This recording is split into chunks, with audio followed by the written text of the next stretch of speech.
নমস্কাৰ ছাত্ৰ-ছাত্ৰী সকল মই জাহ্নবী দাস আজি তোমালোকৰ বিজ্ঞান বিষয়ৰ অধ্যায় 16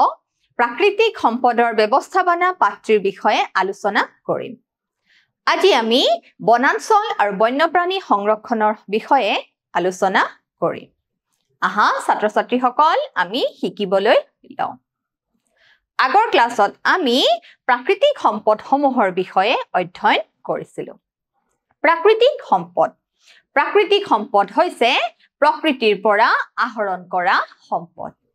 এতিয়া আমাৰ প্ৰাকৃতিক সম্পদসমূহ কেনেকুৱা আছিল বতাহ আছিল বায়ু আছিল পানী মাটি খনিজ পদাৰ্থ বিভিন্ন মাটিত পোৱা বিভিন্ন খনিজ পদাৰ্থসমূহ কয়লা পেট্ৰলিয়াম প্ৰাকৃতিক গেছ সৌৰ শক্তি আদি সমূহ হৈছে আমাৰ চাৰিওফালে পোৱা প্ৰাকৃতিক সম্পদ আৰু এই প্ৰাকৃতিক সম্পদসমূহৰ আমি কি কৰিব লাগে জানানে আমি পৰিকল্পিতভাৱে আমি কি কৰিব লাগে ব্যৱহাৰ কৰিব লাগে পানী আমি কেতিয়াও অপচয় কৰিব নালাগে খাদ্য আমি কেতিয়াও অপচয় কৰিব নালাগে এইদৰে যি বিভিন্ন জীৱাশ্ম ইন্ধনসমূহ আছে আমি কেতিয়াও কি কৰিব নালাগে অপব্যৱহাৰ কৰিব নালাগে তাৰ কাৰণে আমাৰ কি আছিল আমাৰ 5R আছিল হয়নে নহয় আমাৰ 5R আছিল আৰু এই আমি 5R কি কৰিব লাগে আমি সকলোৱে পালন কৰিব লাগে আমি কিছুমান বস্তু পুনৰ ব্যৱহাৰ কৰিব লাগে হয়নে নহয় ৰিইউজ কৰিব লাগে পুনৰ চক্ৰীয়কৰণ কৰিব লাগে হয়নে তেতিয়াহে আমি কি কৰিব পাৰিম ভৱিষ্যত প্ৰজন্মৰ বাবে আমি সম্পদসমূহ কি কৰিব পাৰিম জীয়াই ৰাখিব পাৰিম কাৰণ ভৱিষ্যত প্ৰজন্মৰ কাৰণে নহলে এই সম্পদসমূহ কি হৈ যাব জানানে শেষ হৈ যাব কিয়নো এই সম্পদসমূহ যি ইন্ধনসমূহ কয়লা পেট্ৰলিয়াম আদি কি জানানে শেষ হৈ যাব পাৰে যদি আমি গছ-গছনি উদ্ভিদ গছ-গছনি কাটি পেলাও বনাঞ্চলসমূহ ধ্বংস কৰি দিও তেনেহলে কি হৈ যাব পৃথিৱীলৈ ভয়াবহতা নামি আহিব কাৰণ এই বনাঞ্চলসমূহ হৈছে কি জানানে বিভিন্ন জৈৱ বৈচিত্ৰতাৰ হটস্পট যি বায়োডাইভাৰ্চিটি হটস্পট বুলি কোৱা হয় তাৰ মানে কি জানানে এই বনাঞ্চলসমূহতে কি পোৱা যায় বিভিন্ন প্ৰজাতি পোৱা যায় এই বিভিন্ন প্ৰজাতি পোৱা যায় কাৰণে বনাঞ্চলসমূহ হৈছে জৈৱ বৈচিত্ৰতাৰ কি হয় হটস্পট গতিকে এই আমি বনাঞ্চলসমূহ কি কৰিব লাগিব প্ৰাকৃতিক সম্পদসমূহ আমি ৰক্ষণাবেক্ষণ দিব লাগিব কাৰণ পৃথিৱীত যিমানবোৰ প্ৰাকৃতিক সম্পদ আছে মাটি পানী বায়ু বতাহ ইন্ধন বনাঞ্চল তাৰ ভিতৰত অতি খুব সোনকালে শেষ হৈ যাব পৰা প্ৰাকৃতিক সম্পদ কি জানানে বনাঞ্চলসমূহ কাৰণ আজিকালি জধে মধে কি কৰিব ধৰিছে গছ-গছনি কাটিব ধৰিছে আজিকালি খালি ঠাই কি হৈছে অভাৱ হৈ পৰিছে পাহাৰৰ বনাঞ্চল কাটিছে কাৰণ জনসংখ্যা বৃদ্ধি পাইছে উদ্যোগ বৃদ্ধি পাইছে কল কাৰখানা বৃদ্ধি পাইছে হয়নে নহয় গতিকে এই সমূহ প্ৰদূষণ কি হ'বলৈ ধৰিছে আমাৰ চাৰিওফালে হ'বলৈ ধৰিছে যিবিলাক উল্লেখযোগ্য নদী বাহিনী নৈ উপনৈ আজিকালি কিহত পৰিণত হৈছে নলা নৰ্দমাত পৰিণত হৈছে নৈ কম লাগে নলা নৰ্দমাহে বেছি লাগে আৰু ইয়াৰ আটাইতকৈ ভাল উদাহৰণ কি জানানে গুৱাহাটী চহৰৰ মাজমজিয়াৰ ভৰলু নৈ দেখিছানে কেনেকুৱা অৱস্থাত পৰিণত হৈছে গতিকে এইবিলাক নহবৰ কাৰণে প্ৰথমে আমি কি কৰিব লাগিব নিজক সংশোধন কৰিব লাগিব তাৰ পিছতহে আমাৰ কি হ'ব জানানে চাৰিওফালৰ অৱস্থা কি হ'ব ভাল হ'ব গতিকে আমি নিজৰ পৰাই কি কৰিব লাগিব দেশখনৰ উন্নতিৰ চিন্তা কৰিব লাগিব আহা আমি শিকিবলৈ প্ৰথমে বন আৰু বন্যপ্ৰাণীৰ কথা এই বনাঞ্চলসমূহ জানানে বিভিন্ন জৈৱ বৈচিত্ৰতা বিভিন্ন প্ৰজাতিৰ কি হয় জানানে বাসস্থান হয় বিভিন্ন চৰাই পোৱা যায় বিভিন্ন জীৱ-জন্তু পোৱা যায় সৰীসৃপ পোৱা যায় বিভিন্ন পতংগ পোৱা যায় বিভিন্ন কৃমি পোৱা যায় পোক-পৰুৱা পোৱা যায় পখিলা পোৱা যায় বিভিন্ন প্ৰকাৰৰ জীৱ-জন্তুৰ প্ৰজাতি পোৱা যায় গতিকে এই সকলোবিলাকৰ বাসস্থান কি এই বনাঞ্চলসমূহ আকৌ এই বনাঞ্চলসমূহৰ ওপৰত নিৰ্ভৰ কৰিয়ে কি কৰিছে জানানে বিভিন্ন লোকে জীৱিকা পালন কৰি আছে গতিকে এই বনাঞ্চল সমূহৰ লগত কি জড়িত হৈছে মানুহৰ জীৱন নিৰ্বাহৰ প্ৰক্ৰিয়া জড়িত হৈ আছে এই বনাঞ্চল সমূহ যদি ধ্বংস হৈ যায় জীৱ-জন্তুৰ লগতে আকৌ মানৱ জীৱনৰ ওপৰতো কি আহি পৰে জানানে ভয়াবহ পৰিস্থিতি আহি পৰে আহা আমি চাও বনাঞ্চল সমূহ হৈছে জৈৱ বৈচিত্ৰতাৰ হটস্পট দেখিছানে বনাঞ্চল সমূহ হৈছে জৈৱ বৈচিত্ৰতাৰ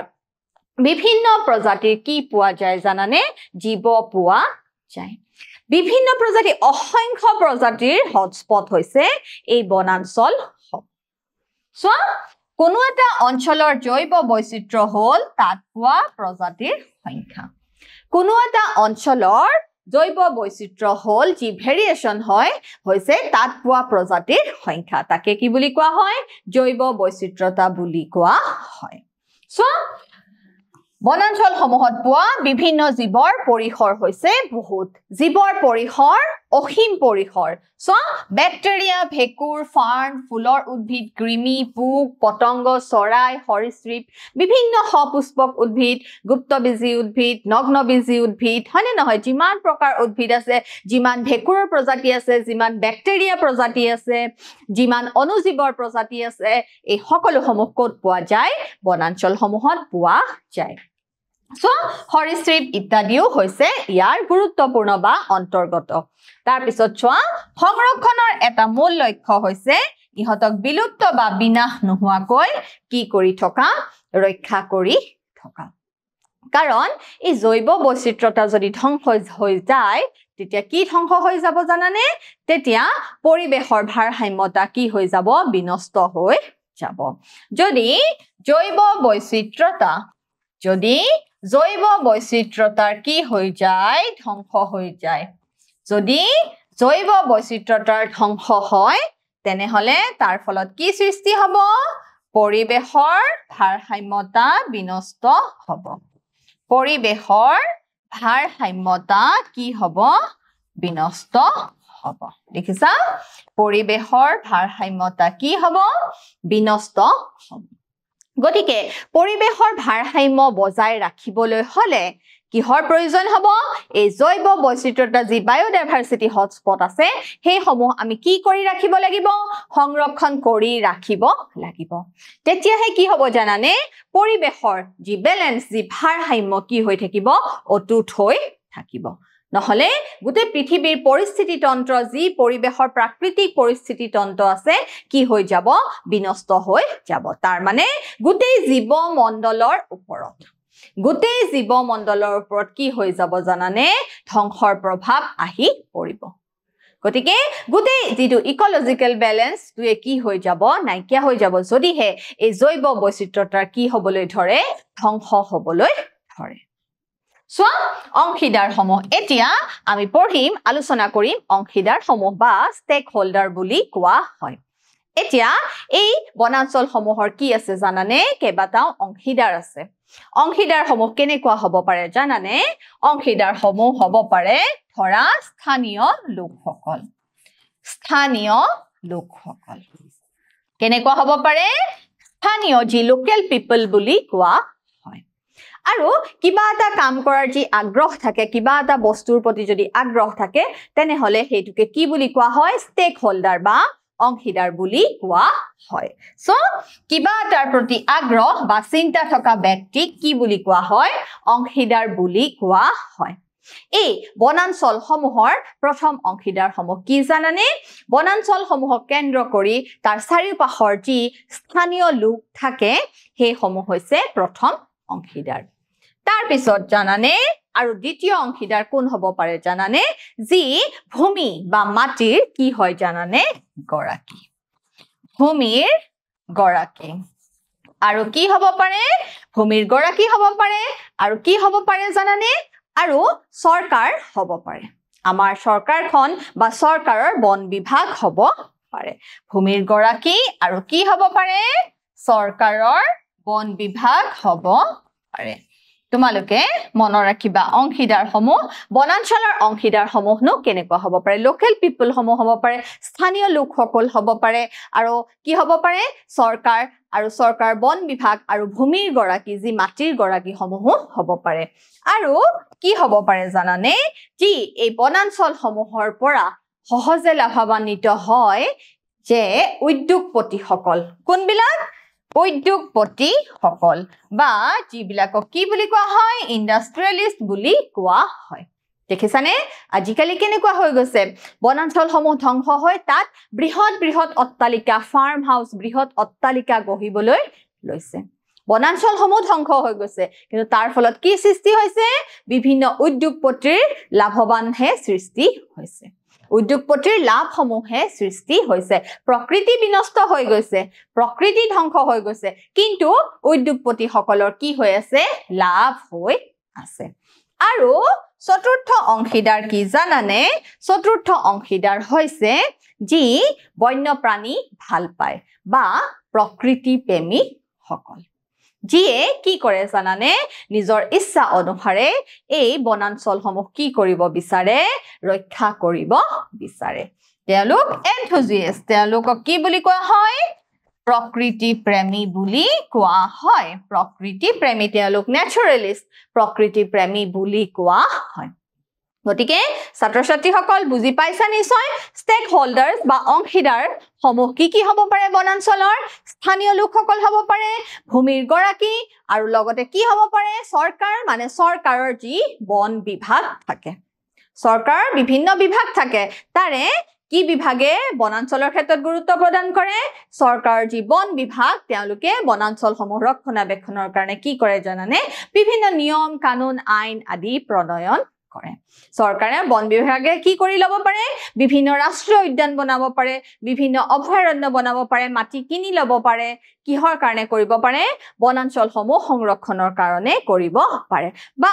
চৰকাৰে কি কৰিব পাৰে স্থানীয় লোকসকলৰ লগত লগ হৈ কি কৰিব পাৰে বনাঞ্চলসমূহ সংৰক্ষণ কৰিব পাৰে আৰু তৃতীয় অংশীদাৰ সমূহ হৈছে উদ্যোগপতি আৰু এই উদ্যোগপতিসকলে কি কৰে জানানে ধৰা তেওঁলোকৰ কাৰণে কিহৰ গছ প্ৰয়োজন ধৰা উদ্যোগপতিসকলক শাল গছৰ প্ৰয়োজন হ'ল তো তেওঁলোকে কি কৰিব পাৰে জানানে সেই শাল গছসমূহ কাটিও ল'ব পাৰে গতিকে চোৱা আৰু চতুৰ্থটো অংশীদাৰ হৈছে প্ৰকৃতি প্ৰেমী আৰু পৃথিৱীত এই প্ৰকৃতি প্ৰেমীসকলক কি কৰিব লাগে জানানে সদায় উৎসাহিত কৰিব লাগে কাৰণ তেওঁলোকে কিহৰ কাৰণে কাম কৰে তেওঁলোকে গোটেই এই জীৱমণ্ডল গোটেই এই পৰিৱেশৰ ভাৰসাম্য যাতে বিনষ্ট নহয় তাৰ কাৰণে কাম কৰে সো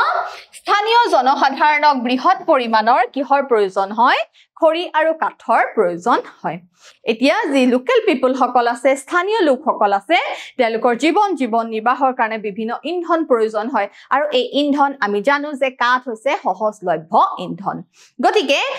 বিভিন্ন খৰি ৰন্ধনৰ কাৰ্যৰ কাৰণে জীৱন নিৰ্বাহৰ কাৰণে যি কাঠৰ প্ৰয়োজন হয় গতিকে তেওঁলোকে ক'ৰ পৰা আহৰণ কৰে বনাঞ্চলৰ পৰা আহৰণ কৰে আকৌ এই স্থানীয় লোকসকলৰ বিভিন্ন ঘৰ সাজিবৰ কাৰণে বিভিন্ন জুপুৰি বনাবৰ কাৰণে খাদ্য সামগ্ৰী থবৰ কাৰণে যি সামগ্ৰীৰ প্ৰয়োজন হয় খাদ্য সামগ্ৰী সঞ্চয় কৰি ৰাখিবৰ কাৰণে যি বস্তুৰ প্ৰয়োজন হয় হেয়া তেওঁলোকে কিহেৰে বনাই জানানে বাঁহেৰে নিৰ্মিত কৰে হেয়া তেওঁলোকে কিহেৰে বনায় বাঁহেৰে নিৰ্মিত কৰে হয়নে নহয় গতিকে তেওঁলোকে বনাঞ্চলৰ ওপৰত নিৰ্ভৰ কৰি কি কৰে জীৱন নিৰ্বাহ কৰে সো বাঁহ ব্যৱহাৰ কৰি ঘৰ সাজে খাদ্য সামগ্ৰী সংগ্ৰহ আৰু সংৰক্ষণৰ বাবে কি ব্যৱহাৰ কৰে জানানে বিভিন্ন টুকুৰি ব্যৱহাৰ কৰে তোমালোকে দেখিছানে নাই বাঁহৰ বিভিন্ন বস্তু বনোৱা হয় বিভিন্ন সামগ্ৰী বনোৱা হয় হয়নে নহয় গতিকে মাছ ধৰিবলৈ কি বনোৱা হয় জাকৈ বনোৱা হয় গতিকে এই সকলো বিলাক বাঁহেৰে নিৰ্মিত ডলা চালনী খৰাহি পাচি আদি বিভিন্ন কিহেৰে নিৰ্মিত কৰা হয় বাঁহেৰে নিৰ্মিত কৰা হয় গতিকে তেওঁলোকৰ যি অৰ্থনৈতিক বিকাশৰ লগত এই বনাঞ্চলৰ সম্পদ কি হৈ আছে জানানে জড়িত হৈ আছে আৰু এই অৰ্থনৈতিক বিকাশৰ মাজত যদি কি আহি পৰে সমস্যা আহি পৰে বনাঞ্চলসমূহ যদি ধ্বংস হৈ যায় গতিকে তাৰ ফলত কাৰ ক্ষতি হ'ব তাৰ ফলত এই স্থানীয় লোকসকলৰ কি হ'ব জানানে সকলো দিশতে বিৰূপ প্ৰভাৱ আহি পৰিব সোৱা টুকুৰি ব্যৱহাৰ কৰা হয় দেখিছা তোমালোকক ইমান ধুনীয়া চিত্ৰ এটা দেখুৱা হৈছে দেখিছা বিভিন্ন ডলা খৰাহি পাচি বিভিন্ন ধান থোৱা পাত্ৰ আদি সকলো বিলাক কিহেৰে নিৰ্মিত কৰা হয় বাহেৰে নিৰ্মিত কৰা হয় ইভেন তেওঁলোক থাকিবৰ কাৰণে যি বাসস্থান সেই বাসস্থানো কিহেৰে নিৰ্মিত কৰা হয় বাহেৰে নিৰ্মিত কৰা হয় সো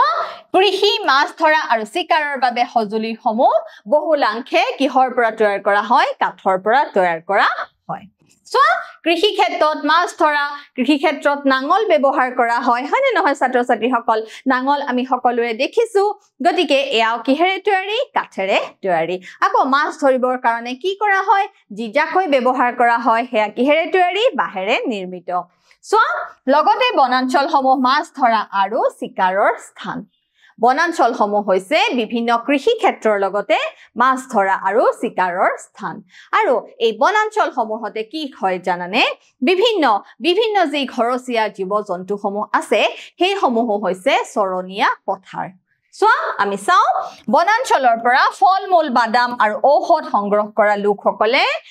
কি কৰে তেওঁলোকৰ জীৱিকা নিৰ্বাহ কৰে বনাঞ্চলৰ পৰা বিভিন্ন ঔষধ কি কৰা হয় আহৰণ কৰা হয় ফল-মূল আহৰণ কৰা হয় বাদাম আহৰণ কৰা হয় হয়নে নহয় মৌ পালন কৰা হয় গতিকে এই সকলো সমূহ কৰ পৰা লাভ কৰা হৈছে বনাঞ্চলৰ পৰা লাভ কৰা হৈছে তেওঁলোকৰ গৰু মহবোৰেও বনাঞ্চলত চৰে বা বনাঞ্চলৰ পৰা সংগ্ৰহ কৰা ঘাঁহ খায় দেখিছা তেওঁলোকৰ যি তৃণভোজী জন্তুসমূহ আছে যি ঘৰচীয়া জীৱ-জন্তুসমূহ আছে সেই জন্তুসমূহেও কৰ পৰা খাদ্য আহৰণ কৰে কৰ পৰা ঘাঁহ খায় বনাঞ্চলৰ যি চৰণীয়া পথাৰ আছে তাৰ পৰা কি লাভ কৰে খাদ্য আহৰণ কৰে সো যুগ যুগ ধৰি এই অৰণ্যবোৰত মানুহে বাস কৰি আহিছিল যুগ যুগ ধৰি এই অৰণ্যবোৰত মানুহে বাস কৰি আহিছিল তাৰ পিছত চোৱা তেওঁলোকে সম্পদসমূহ যাতে বহনক্ষমভাৱে ব্যৱহাৰ কৰা হয় তাৰ বাবে কি কৰিছিলে কিছুমান উপায় উলিয়াইছিলে কাৰণ এই সম্পদসমূহ ব্যৱহাৰ কৰি তেওঁলোকে কি কৰে জীৱন নিৰ্বাহ কৰে স্বাধীন ভাৰতত বন বিভাগে ব্ৰিটিছৰ পৰা দায়িত্ব ললে যদিও পৰিচালনা পদ্ধতিত স্থানীয় জ্ঞান আৰু স্থানীয় প্ৰয়োজনীয়তাক আওকাণ কৰি থাকে দেখিছা স্বাধীনতাৰ পিছত ব্ৰিটিছৰ পৰা কি হল আমাৰ দেশখনটো আহি গল কিন্তু এই বনাঞ্চলসমূহৰ সংৰক্ষণ পদ্ধতিত স্থানীয় লোকসকলক কি কৰি থাকিল জানানে আওকাণ কৰি থাকিল কাৰণ আমাৰ স্থানীয় লোকসকলৰ হাতত কি থাকে জানানে বিভিন্ন ঔষধৰাজি কবিৰাজি পদ্ধতি থাকে বিভিন্ন ফল-মূলৰ আহৰণ মৌ পালন প্ৰক্ৰিয়া থাকে বিভিন্ন নিৰ্মিত কাঠেৰে নিৰ্মিত বাহেৰে নিৰ্মিত সজুলি বিলাক তেওঁলোকৰ হাতত তেওঁলোকৰ সকলোৱে এই বিষয়ত পাৰ্গত কিন্তু যি পৰিচালনা সমিতি হল স্বাধীনতাৰ পিছত সেই সমিতিয়ে কি কৰিলে জানানে স্থানীয় লোকসকলক যেন কি কৰিলে আওকাণ কৰিবলৈ ধৰিলে কি কৰিবলৈ ধৰিলে ছাত্ৰ ছাত্ৰীসকল স্থানীয় লোকসকলক আওকাণ কৰিবলৈ ধৰিলে মানে যিমান গুৰুত্ব দিব লাগিছিল সিমান গুৰুত্ব প্ৰদান কৰা নাছিল চোৱা এইদৰে বিশাল বনাঞ্চল পাইন চেগুন বা ইউকেলিপ্টাছৰ কি হৈছে জানানে একক কৃষিলৈ ৰূপান্তৰ হৈছে এতিয়া চোৱা পাইন গছ বিশাল ইউকেলিপ্টাছ গছ চেগুন গছ আদি গছ বিলাক কি হৈছে জানানে একক কৃষি ভূমিলৈ ৰূপান্তৰ হৈছে কাৰণ ইয়াৰ মাজত আহি কি সোমাই পৰিছে ইয়াৰ মাজত আহি উদ্যোগপতি বিলাক সোমাই পৰিছে সো এই গছবোৰ ৰোপণৰ বাবে প্ৰথমে বিশাল অঞ্চলত সকলো গছ-গছনি কি কৰিব লগা হৈছিল জানানে ধ্বংস কৰিব লগা হৈছিল এতিয়া এই যে পাইন গছ চেগুন গছ ইউকেলিপ্টাছ গছ আদি ৰোপণৰ কাৰণে প্ৰথমে কি কৰিব লগা হৈছিল বৃহৎ অঞ্চল কি কৰিব লগা হৈছিল বৃহৎ অঞ্চলত থকা গছ-গছনি বিলাক ধ্বংস কৰি লব লগা হৈছিল ফলত তাৰ প্ৰভাৱ আহি ক'ত পৰিছিল তাৰ প্ৰভাৱ আহি পেলাই স্থানীয় লোকসকলৰ ওপৰত পৰিছিল কাৰণ স্থানীয় লোকসকলে সেই গছ-গছনি সমূহৰ ওপৰত নিৰ্ভৰ কৰি কি কৰিছিল জীৱন নিৰ্বাহ কৰিছিল সো ইয়াৰ ফলত অঞ্চলটোৰ বৃহৎ পৰিমাণৰ কি হয় জানানে জৈৱ বৈচিত্ৰ্যতাৰ ধ্বংস হয় এক বৃহৎ অঞ্চল যেতিয়া ধ্বংস কৰি দিয়ে তাত থকা পোক-পতংগ চৰাই সৰীসৃপ আদি সকলো জীৱ-জন্তুৰ ওপৰতে আহি কি পৰে বিৰূপ প্ৰভাৱ আহি পৰে সো স্থানীয় ৰাজ্যৰ বিভিন্ন প্ৰয়োজন পশু খাদ্য বিভিন্ন পশু খাদ্য ঔষধ ফলমূল আৰু বাদাম এনে অৰণ্যৰ পৰা আৰু পূৰণ কৰিব পৰা নাযায় দেখিছানে এক বৃহৎ জৈৱিক বৈচিত্ৰতা যেতিয়া ধ্বংস হৈ যায় তেতিয়া যি পশু খাদ্য থাকে ফলমূল থাকে বাদাম থাকে বিভিন্ন খাদ্য থাকে তেতিয়া সেই অঞ্চলসমূহৰ পৰা কি কৰিব পৰা নাযায় আহৰণ কৰিব পৰা নাযায় সো উদ্যোগসমূহে বনাঞ্চলখনক কেৱল নিজৰ কাৰখানাৰ বাবে কেঁচা মালৰ উৎস বুলিহে গণ্য কৰে দেখিছানে ছাত্ৰ ছাত্ৰীসকল উদ্যোগপতিসমূহে সেই অঞ্চলসমূহক অকল কি বুলি ভাবে অকল তেওঁলোকৰ উদ্যোগৰ কাৰণে ব্যৱহাৰ হোৱা যি কেঁচামাল সেই কেঁচামালসমূহৰ বা কেঁচা সামগ্ৰীসমূহৰ উৎস বুলিহে ভাবে যে অকল তেওঁলোকৰ কাৰখানাৰ ইণ্ডাষ্ট্ৰীৰ যি কেঁচামাল হেয়াহে অকল তাৰ অকল হেয়াহে যে প্ৰয়োজন আৰু বেলেগ ক্ষেত্ৰত তেওঁলোকে কি কৰা নাছিল গুৰুত্ব প্ৰদান কৰা নাছিল এবাৰ চোৱা এটা উদাহৰণে তোমালোকক দেখুৱা হৈছে দেখিছানে এখন চিত্ৰ দেখিছা চিত্ৰত দেখিছানে কিমান গছ আছিল এতিয়া সকলোবোৰ গছ কি কৰা হৈছে কাটি পেলোৱা হৈছে দেখিছা গছ কাটি পেলোৱা হৈছে তাৰ মানে ইয়াৰ ফলত কি হ'ব অক্সিজেন গেছ কমি যাব বা আমি কিহৰ পৰা বাধা পাম আমি নিৰ্মল বায়ু সেৱনৰ পৰা কি হ'ব লাগিব আঁতৰি থাকিব লাগিব সো এটা উদাহৰণ এটা অঞ্চলত সকলো চেগুন গছ কাটি পেলোৱাৰ পিছত তেওঁলোকে নিজৰ চেগুনখিনি আৰু দূৰৰ হাবি এখনৰ পৰাহে দেখিছানে এটা অঞ্চলত থকা চেগুন গছসমূহ যদি উদ্যোগপতিসকলে কাটি পেলালে তেতিয়া সেই গাঁৱৰ মানুহখিনিক যেতিয়া চেগুন অঞ্চলৰ প্ৰয়োজন হ'ব তেতিয়া তেওঁলোকে কলৈ যাব লাগিব তেতিয়া তেওঁলোকে বহুত দূৰৰ অঞ্চলৰ পৰা লৈ কি কৰিব লাগিব যাব লাগিব সো প্ৰকৃতি আৰু বন্যপ্ৰাণী অনুৰাগী যিসকল কোনো কাৰণতে বনাঞ্চলৰ ওপৰত নিৰ্ভৰশীল নহয় কিন্তু তেওঁলোকৰ পৰিচালনাত যথেষ্ট মতামত কি থাকিব পাৰে প্ৰকৃতি আৰু বন্যপ্ৰাণী অনুৰাগী যিসকল কোনো কাৰণতে বনাঞ্চলৰ ওপৰত নিৰ্ভৰশীল নহয় কিন্তু তেওঁলোকৰ পৰিচালনাত কি থাকিব লাগিব জানানে যথেষ্ট মতামত থাকিব লাগিব এতিয়া চোৱা বন্যপ্ৰাণী সংৰক্ষকসকলে প্ৰথম অৱস্থাত কি কৰিছিল জানানে সিংহ হাতী গড় এই যে জীৱ-জন্তুসমূহ আছে এই বৃহৎ জীৱ-জন্তুসমূহৰ ওপৰত কি দিয়া নাছিলে কোনো ধৰণৰ গুৰুত্ব প্ৰদান কৰা নাছিল আৰু তেওঁলোকে এই কথাটো পিছত স্বীকাৰ কৰিছিল যে হয় আমি সেইবিলাক এই জীৱ-জন্তুসমূহৰ ওপৰত কি কৰা নাছিলো গুৰুত্ব দিয়া নাছিলো তেওঁলোকে এতিয়া সামগ্ৰিকভাৱে জৈৱ বৈচিত্ৰ্য সংৰক্ষণৰ প্ৰয়োজনীয়তা কি কৰিছে দেখিছানে উপলব্ধি কৰিছে কাৰণ এতিয়া যে পৃথিৱীখন ধ্বংসৰ পথলৈ গৈ আছে জীৱ-জন্তুসমূহ কিছু বহুত সংখ্যক জীৱ-জন্তু বিলুপ্তিৰ পথত গৈ আছে এতিয়াহে তেওঁলোকে উপলব্ধি কৰিছে কাৰণ যি সময়ত তেওঁলোকে গুৰুত্ব দিব লাগিছিল সিংহ গড় বাঘ আদি জন্তুৰ ওপৰত তেওঁলোকে কি কৰা নাছিলে গুৰুত্ব প্ৰদান কৰা নাছিল যাৰ ফলত এতিয়া চৰকাৰে বিভিন্ন জীৱ-জন্তু কি কৰিব লগা হৈছে এন্ডেঞ্জাৰ্ড এনিমেল বিলুপ্তপ্ৰায় প্ৰাণী হিচাপে ঘোষণা কৰিব লগা হৈছে গতিকে আৰু এই বিলুপ্তপ্ৰায় প্ৰাণীসমূহৰ প্ৰজাতি আমি কি কৰিব লগা হৈছে বিভিন্ন উপায়েৰে সংৰক্ষণ কৰিব লগা হৈছে নহলে কি হ'ব জানানে এই জৈৱ বৈচিত্ৰতা যি বায়োডাইভাৰ্সিটি হটস্পট আছে সেই জৈৱ বৈচিত্ৰতা ধ্বংস হৈ যাব আৰু জৈৱ বৈচিত্ৰতা ধ্বংস হোৱাৰ মানে কি হ'ব জানানে পৰিবেশৰ যি ভাৰসাম্যতা প্ৰাকৃতিক যি ভাৰসাম্যতা কি হৈ যাব ধ্বংস হৈ যাব সো বনাঞ্চল সংৰক্ষণ ইয়াক তলত দিয়া পদ্ধতিৰে কি কৰা হয় সম্পন্ন কৰা হয় সো বনানীকৰণ মানে কি আমি গছ-গছনি কি কৰিব লাগিব ৰোপণ কৰিব লাগিব বনানীকৰণ মানে কি ছাত্ৰ-ছাত্ৰীসকল আমি পাৰ্য মানে কি কৰিব লাগিব গছ-গছনি আমি ৰোপণ কৰিব লাগিব সো ই অসুৰক্ষিত বৰ্ণাঢ্য মাটিত বনাঞ্চলৰ কি কৰা বুজায় খেতি কৰা বুজায় কাৰণ হিমালয়ৰ কি যি তৃণভূমি অঞ্চল আছিলে সেই তৃণভূমি অঞ্চল এটা সময়ত কি হৈছিল জানানে ভেড়াৰ চৰণীয়া পথাৰ হৈ গৈছিলে কিন্তু পিছত তাক কি কৰা হৈছিল জানানে বন্ধ কৰা হৈছিলে আৰু যেতিয়া ঘাঁহ খোৱা বন্ধ হৈছিলে তেতিয়া তাৰ পিছত যিবোৰ ঘাঁহ গজিছিল সেই ঘাঁহবোৰ কি হৈছিল জানানে ওখ প্ৰজাতিৰ হৈছিলে গতিকে আমি বনানীকৰণৰ দ্বাৰা কি কৰিব পাৰো এখন চৰণীয়া পথাৰক আকৌ কি কৰিব পাৰো বনাঞ্চললৈ পৰিৱৰ্তন কৰিব পাৰো আৰু তাৰ ফলত আকৌ অনুৰ্বৰ মাটি কি হৈ যায় জানানে উৰ্বৰ হৈ যায় তাৰ মানে মাটিৰ সাৰুৱা গুণ আকৌ কি হৈ আহে ঘূৰি আহে সো তাৰ কাৰণে প্ৰথম উপায় কি কৰি লৈছে জানানে বন মহোৎসৱ ইয়াৰে এটা বনানীকৰণৰ এটা উপায় হৈছে বন মহোৎসৱ আজিকালি বন মহোৎসৱ পালন কৰে বিভিন্ন আজিকালি বন মহোৎসৱৰ বিভিন্ন চৰকাৰে কি লৈছে পদক্ষেপ লৈছে য'ত বিভিন্ন কাৰ্য থাকে বিভিন্ন পদ্ধতি থাকে বনানীকৰণ কৰাৰ উপায় সো সৰকাৰি আৰু স্বেচ্ছাসেৱী উভয় সংস্থাই সৰকাৰি আৰু যি বেচৰকাৰি বা সৰকাৰি আৰু আজিকালি যি স্বেচ্ছামূলক সংগঠনসমূহ গঢ়ি উঠিছে যিবিলাকক NGO বুলি কোৱা হয় গতিকে এই দুয়ো মিলি সৰকাৰ আৰু NGO দুয়ো মিলি পেলাই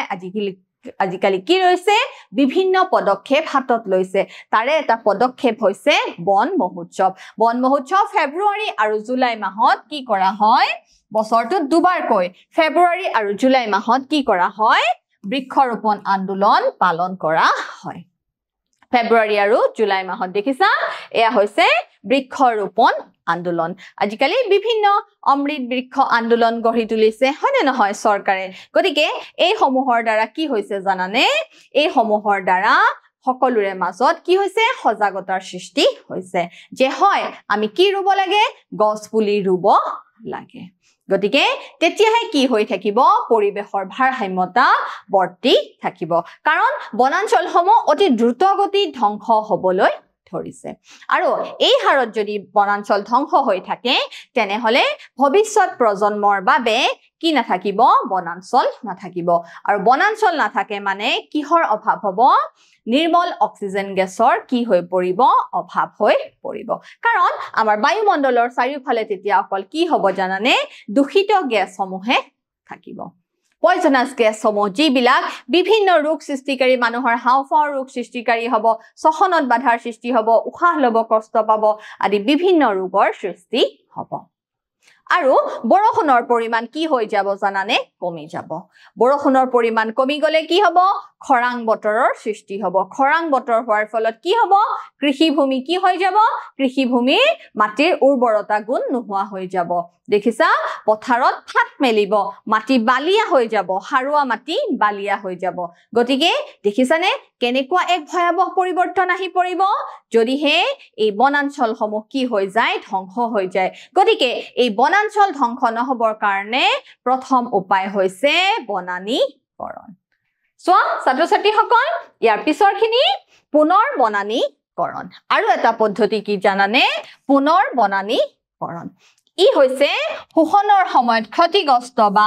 পৰিষ্কাৰ কৰা অঞ্চলটোত বনাঞ্চলৰ আৱৰণ গঢ়ি তোলা পুনৰ বনানীকৰণ হৈছে কোনো এক অঞ্চলত ধৰা বনাঞ্চল আছিল বৃহৎ পৰিমাণৰ গছ-গছনি আছিল ধৰা বিভিন্ন কাৰণত সেই গছ-গছনিসমূহ কি হৈ গ'ল নাইকিয়া হৈ গ'ল আকৌ সেই অঞ্চলটোত যদি গছ-গছনিৰ আৱৰণ তুলি ধৰা হয় আকৌ আগৰ নিচিনা পৰিৱেশ ঘূৰাই অনা হয় তাক কি বুলি কোৱা হয় পুনৰ বনানীকৰণ প্ৰক্ৰিয়া বুলি কোৱা হয় দেখিছানে কিমান ধৰণৰ গছ-গছনি পুলি ৰোপণ কৰা হৈছে পুনৰ বনানীকৰণ প্ৰক্ৰিয়াত সো বাণিজ্যিক বনানীকৰণ পৃথক কৰা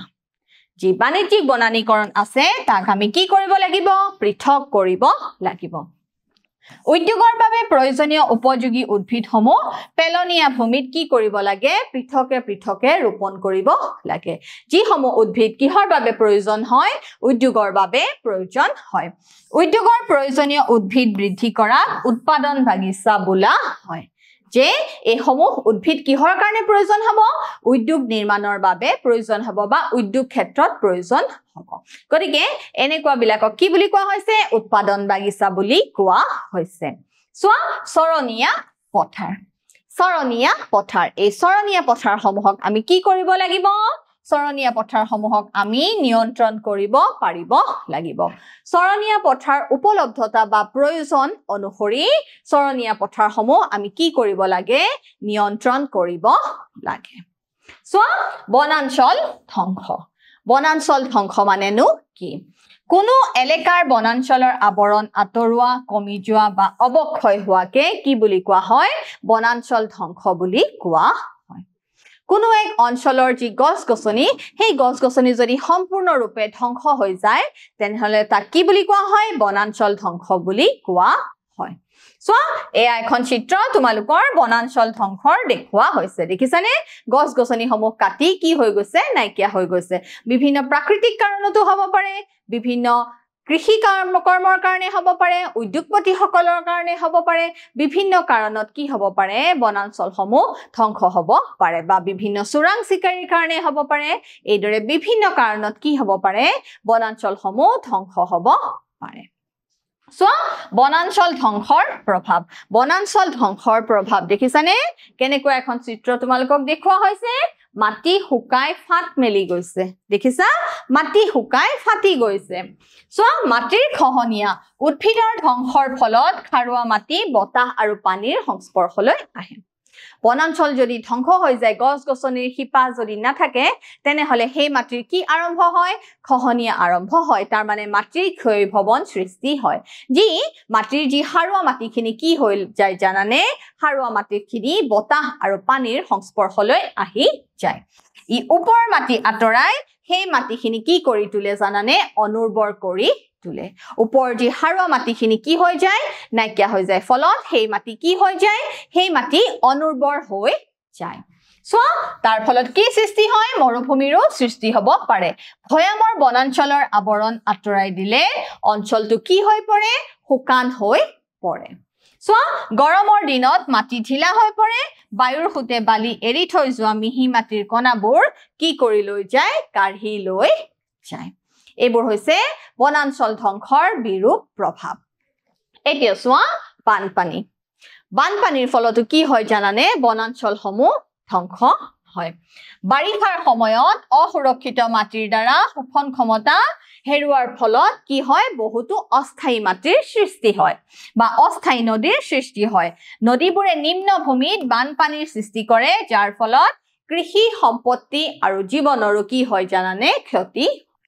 বানপানীৰ ফলত কি হয় বনাঞ্চলসমূহ ধ্বংস হয় লগতে চহৰাঞ্চল নগৰাঞ্চল গ্ৰাম্য অঞ্চল সকলোসমূহৰ মাজলৈ কি আহে ধ্বংস নামি আহে দেখিছানে নদীবোৰে বিভিন্ন নদীৰ সৃষ্টি হয় আৰু নিম্ন ভূমিত কি কৰে বানপানীৰ সৃষ্টি কৰে ফলত জীৱৰ যি অঞ্চলসমূহ কি হয় ধ্বংস হয় জীৱ-জন্তুৰ কাৰণে থাকিবলৈ ঠাই নাইকিয়া হয় মানুহৰ অৱস্থা বিলৈ বিপত্তি নোহোৱা হয় খেতি পথাৰ ধ্বংস হয় কৃষি ভূমি ধ্বংস হয় মাছৰ কাৰণে মাছৰ যি মৎস্য মীন পালন ক্ষেত্ৰ আছে সেই মীন পালন ক্ষেত্ৰসমূহ ধ্বংস হয় গতিকে এই বিভিন্ন সমস্যাসমূহ বানপানীৰ ফলত আহি পৰে যি আমাৰ পশুধন আছে সেই পশুধনসমূহ কি হৈ যায় জানানে পশুধনসমূহ ধ্বংসৰ পথলৈ যায় মৃত্যুৰ পথলৈ যায় এবাৰ চোৱা বন্যপ্ৰাণী ধ্বংস বনাঞ্চল ধ্বংসৰ ফলত বন্যপ্ৰাণী আৰু উদ্ভিদৰ প্ৰাকৃতিক বাসস্থান ধ্বংস হয় বন্যপ্ৰাণীসমূহ লগতে কি হৈ যায় ধ্বংস হৈ যায় দেখিছানে বন্যপ্ৰাণীসমূহ ধ্বংস হয় বনাঞ্চল ধ্বংসৰ ফলত বন্যপ্ৰাণীসমূহৰ থাকিবলৈ ঠাই নোহোৱা হয় আৰু কি হয় আজিকালি আমি দেখিয়ে থাকো কি হয় বন্যপ্ৰাণীসমূহ ন্যাশনাল পাৰ্ক ৰাষ্ট্ৰীয় উদ্যান বা অভয়াৰণ্যৰ মাজৰ পৰা কি হৈ আহে ওলাই আহে কলৈ আহে মানুহৰ মাজলৈ আহে তাহাতে কিয় ওলাই আহে কাৰণ তাহাতে খাদ্যৰ অভাৱত পৰে বাসস্থানৰ অভাৱত পৰে যাৰ ফলত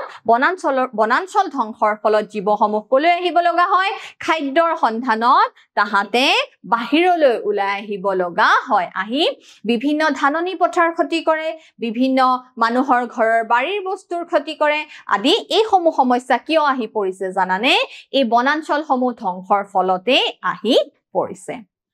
এবাৰ চোৱা জলবায়ুৰ পৰিৱৰ্তন বনাঞ্চলৰ আৱৰণৰ অভাৱত গ্ৰীষ্মকাল কি হৈ যায় জানানে বহুত গৰম হৈ যায় আৰু এই পৰিৱৰ্তন কিয় হয় জলবায়ুৰ পৰিৱৰ্তনৰ কাৰণে হয় আৰু গ্ৰীষ্মকালৰ বহুত গ্ৰীষ্ম হয় বহুত গৰম হয় আকৌ শীতকালত বহুত কি হ'বলৈ ধৰে শীত বা শীতল হ'বলৈ পৰে বা ঠাণ্ডা হ'বলৈ ধৰে কাৰণ আজিকালি কি হৈছে পৃথিৱীৰ উষ্ণতা বৃদ্ধি পোৱাৰ ফলত গোলকীয় উষ্ণতা বাঢ়ি গৈছে গোলকীয় উষ্ণতা বৃদ্ধি পোৱাৰ ফলত কি হৈছে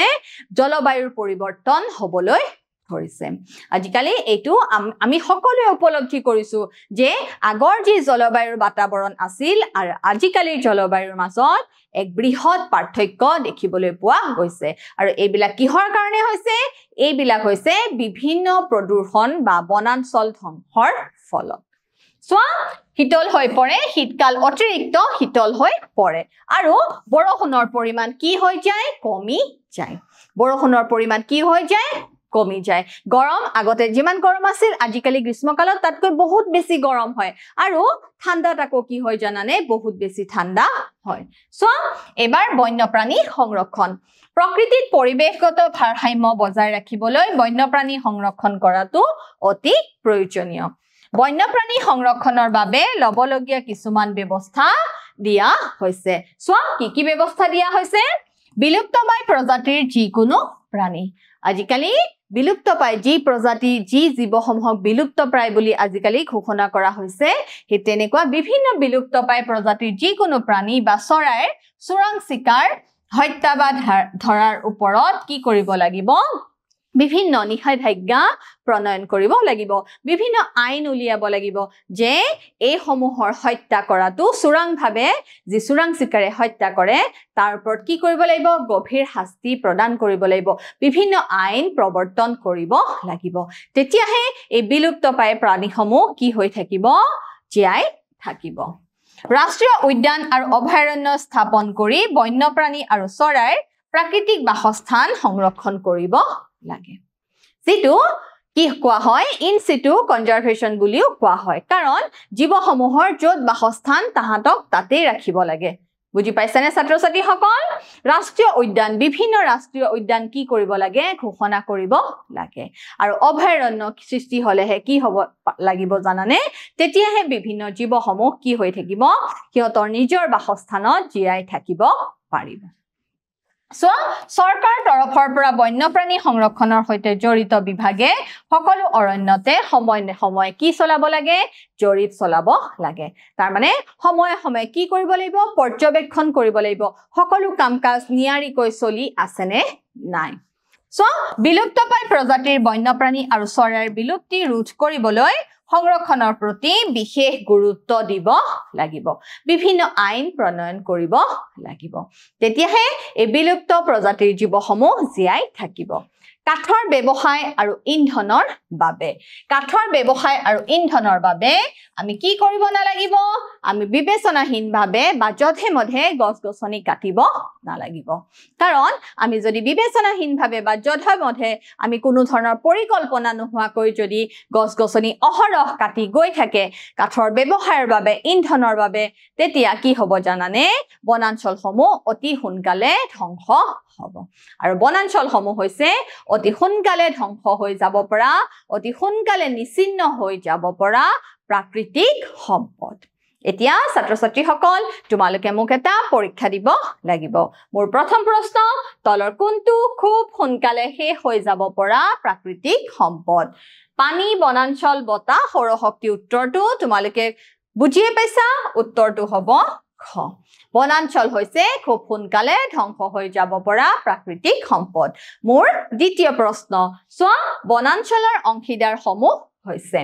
স্থানীয় লোক আৰু প্ৰকৃতি প্ৰেমী চৰকাৰ উদ্যোগপতি ওপৰৰ সকলোবোৰ বনাঞ্চলৰ অংশীদাৰসমূহ হৈছে ওপৰৰ সকলোবোৰ গতিকে ছাত্ৰ ছাত্ৰীসকল আজি আমি শিকিলো বনাঞ্চলসমূহ আৰু বন্যপ্ৰাণীসমূহ কেনেদৰে সংৰক্ষণ কৰিব লাগে আশা কৰো তোমালোকে বুজিবলৈ সক্ষম হৈছা ধন্যবাদ আজিলৈ আহো ঘৰত ৰেগুলাৰ পঢ়া শুনা আৰু প্ৰেক্টিছ কৰি থাকিবা